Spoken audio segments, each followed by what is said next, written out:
तळ हात टेकीत डाव्या गुडघ्याने रांगत हात टेकीत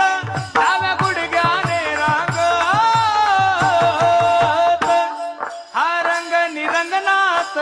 तुम्ही देखील असे